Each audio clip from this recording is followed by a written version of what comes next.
Salah satu kota yang menjadi barometer Eropa adalah ibu kota Prancis. Dan ibu kota Prancis yang mempesona ini selalu menjadi tujuan utama bagi para wisatawan yang mencari keindahan, sejarah, dan romansa.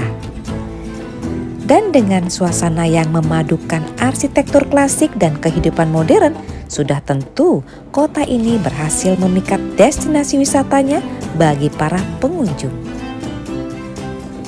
Ayunkan langkahmu ke destinasi yang menarik untuk dikunjungi. Kali ini kita mengunjungi Paris. Kota ini menawarkan segudang pengalaman mulai dari menikmati panorama Menara Eiffel hingga menjelajahi Sungai Seine dengan naik krus dengan kapal wisata yang telah beroperasi sejak tahun 1949. Jasa tur keliling Sungai Seine dengan kapal wisata ini adalah yang pertama, paling terkenal, dan terbesar di Paris.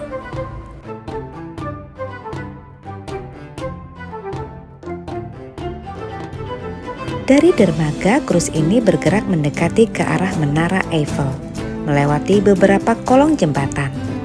Dan di sepanjang perjalanan, kita dapat menikmati pemandangan teramat indah yang dilatar belakangi bangunan-bangunan khas Eropa.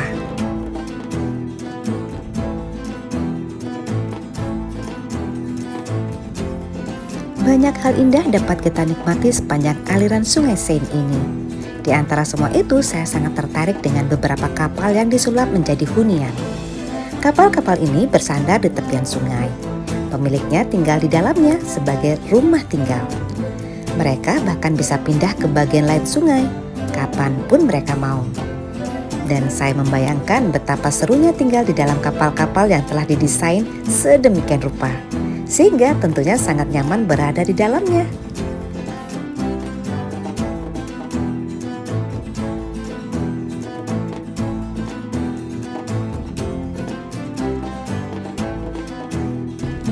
Aliran sungai ini sangat tenang. Mungkin karena letaknya yang hanya 24 meter di atas permukaan laut. Sungai ini memberikan inspirasi yang sangat berarti bagi sastrawan, sinias, ataupun pelukis.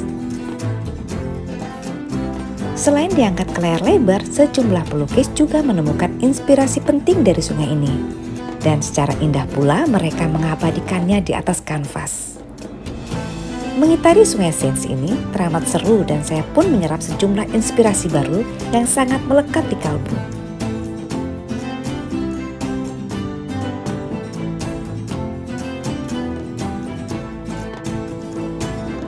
Menurut saya, Seine adalah sungai puitis sekaligus romantis, sehingga tepat menjadi ikon Paris yang bersanding dengan Menara Eiffel. Sungguh romantis.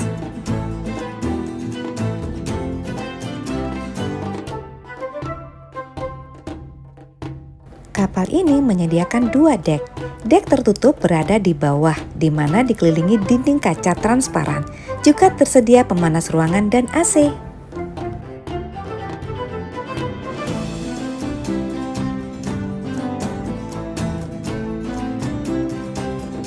Kunjungan selanjutnya adalah Menara Eiffel. Tidak lengkap rasanya mengunjungi Paris tanpa melihat Menara Eiffel.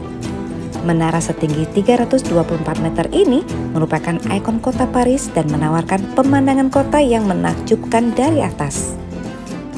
Kamu bisa menikmati pemandangan ini baik dari dek observasi di atas menara atau dari taman-taman di sekitarnya, yang seperti yang kita lakukan ini.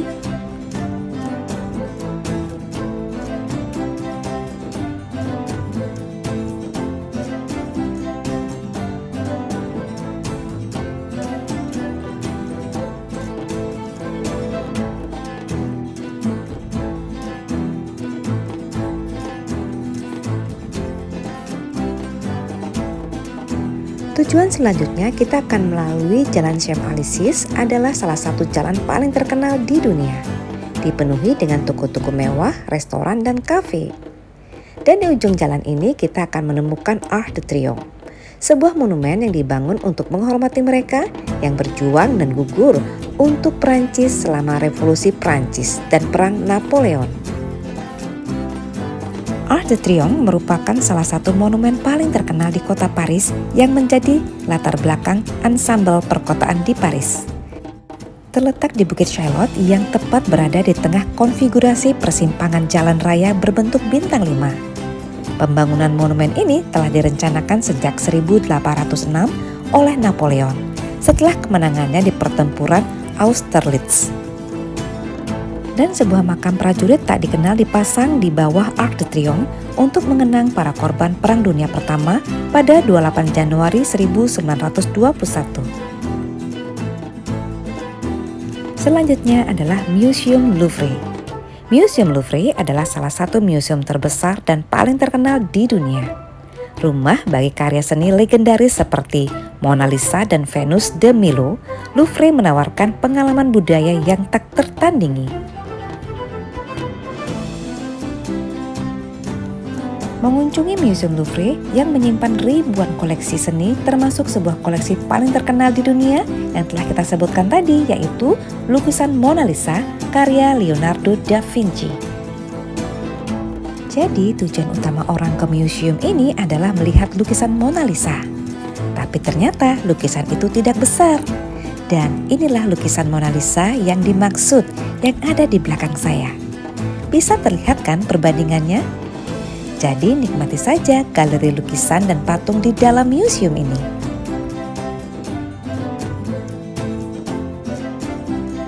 Ketika kami mengunjungi Museum Louvre, kami memerlukan waktu hampir 2 jam.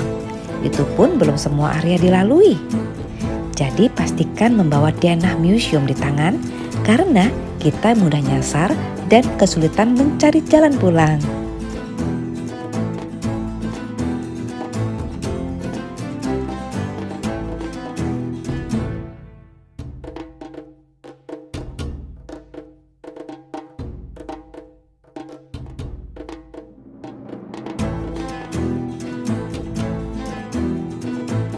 Dan tujuan terakhir adalah Galeries Lafayette, salah satu tempat berbelanja di Paris yang menjadi tujuan para wisatawan. Tempat ini merupakan departemen store yang menjual berbagai jenis fashion bermerek dengan harga miring. Galeries Lafayette yang disebut sebagai simbol fashion di Paris dikenal sebagai tempat untuk berbelanja fashion yang legendaris di kalangan wisatawan. Katanya harga barang yang dijual di sini lebih murah dibandingkan tempat lain. Selain itu koleksinya juga lebih lengkap. Maka tidak heran jika tempat ini selalu ramai oleh orang-orang yang ingin membeli barang bermerek dengan harga yang lebih murah. Demikian sekilas mengenai kunjungan kami ke Paris pada akhir September 2024. Dan terima kasih sudah menonton video ini. Sampai jumpa pada video destinasi lainnya. Matur suksma.